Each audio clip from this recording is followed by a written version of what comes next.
Hey guys, I'm FS Biggin, welcome back to the channel. Today we're back at Oakbridge, my personal save, and I think we're just going to do a bit of an overrun of what precision farming is. I get a lot of questions asked to me in my streams.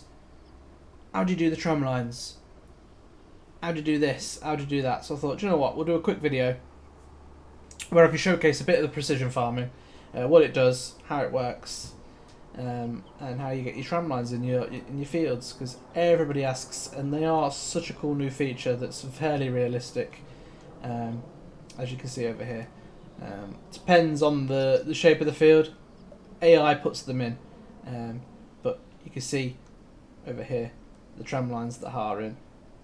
It's halfway through being harvested.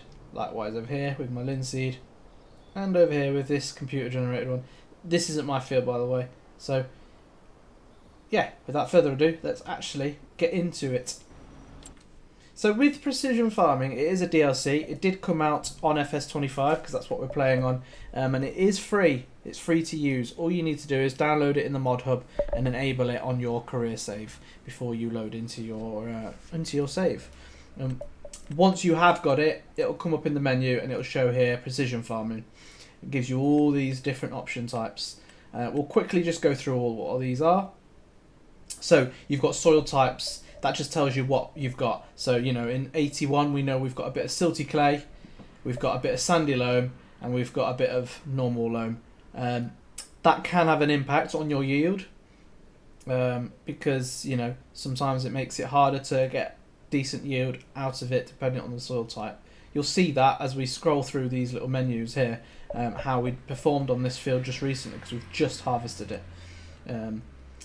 pH is your lime, so when you lime a field, your pH values will change. At the moment we're looking quite good on this field, although they are a bit yellow, so we could probably do with a lime to bring it into spec, down here into the greens. So we are due to do that probably now, and will probably be the next thing that we do on this field. Likewise with number 5, because we have just harvested that as well. Nitrogen is red. Nitrogen is your fertilizer. So when you fertilize a field, which you'll have to do probably in 2 stages, you usually fertilize after you've drilled, and you'll usually fertilize at the first stage or the second stage of growth. As you can see, I'm all in the red. We've just harvested these 2 fields. They need fertilizing, so they're in the red.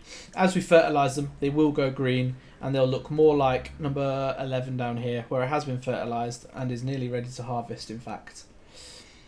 We've then got our yield.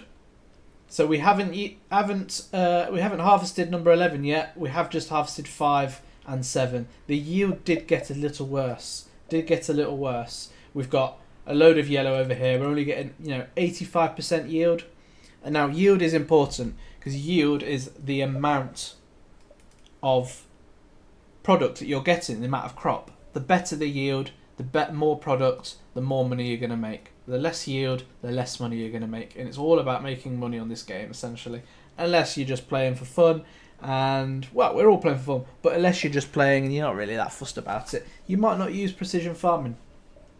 But if you do want to get into it, yeah, you want to be getting as much as you can. But going back to what I said earlier about how the soil type can affect your yield, it's quite evident on number 7. So you've got the yellow bit here.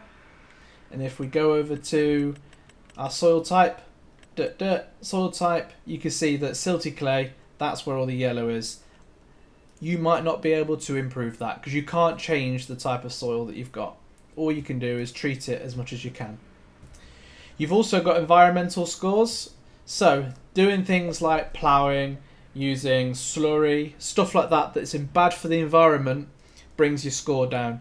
And what that does is, if your score is good, that means you'll get more bonus when you sell your product. So you'll sell your bonus, your product. You might sell, 10,000 litres of canola and get 60 grand. You might then get a bonus of a few grand on top of that for having a good environmental score. So there are ways to go about getting a good environmental score. When you do first start using precision farming, you'll not have any data. So there's no data on this field. There's no data on that field because, 1, I don't own it, but 2, because you haven't purchased it. You can either purchase the data, so you'd come into here, you'd click purchase soil information, and you'll get all the information that I'm able to show you guys now on this field. The other way of doing it would be to use this device here. What you do with that is you'll find it in the shop. It is in there. And you'll go over to the field that you want to do it on. We don't. I think we have one actually. I've attached it to this little buggy just for pure convenience. You can attach it to a tractor. You can attach it to anything with a tow bar that will allow you to. But essentially, you unwind it, unfold it like you would any other device that you want to use. You've got your little radar there. You get that radar where you want it in the field. You take your sample, and at the end, once you've done the whole field, you'll send those samples off. And then eventually, in a couple of minutes, you'll then have all the data that we've got on these fields here. Without that data, you can't really use this precision farming properly. Another question that comes to me a lot is, how do you get those tram lines? Tram lines are part of precision farming. They came with that DLC, and it's very, very simple. It's a lot more simpler than you think. Once you've got your precision farming DLC, you would click on the field, and you can see here tram lines. Once you go into that, you can then set how wide you want your tram lines. Mine is set to 39 meters, and that's because the width of my spreader is 39 meters. So work out what the width of your spreader is. It will tell you when you go into the vehicle itself, and it'll tell you how wide it is, or go and purchase one and set it to the correct width. Work direction, I leave on automatic. I don't touch it. I don't actually know what it does. Excuse me, we'll leave it. I think that just changes whether it's horizontal or vertical on the field. I've left it like that. So then what happens is, when you drill a field, it automatically puts the tram lines in for you. You don't have to do it. You set the width, and you've asked for tram lines. So when you drill, it'll automatically put the tram lines in. As you can see from this field, I have just ploughed it. It has got no tram lines, but you see from previous, when we go to the hotspots, where the tram lines were based on what I set it. The same with this field, just here. Just a little bit of an overview on precision farming and how it can benefit you. Like I say, it's not for everyone, but it's such a good feature, and it is very addictive when you're wanting to use it. I hope this short video does help. If you've got any questions, do pop them in the comments below. I would be more than happy to make any other how-tos. Don't forget to like the video and subscribe.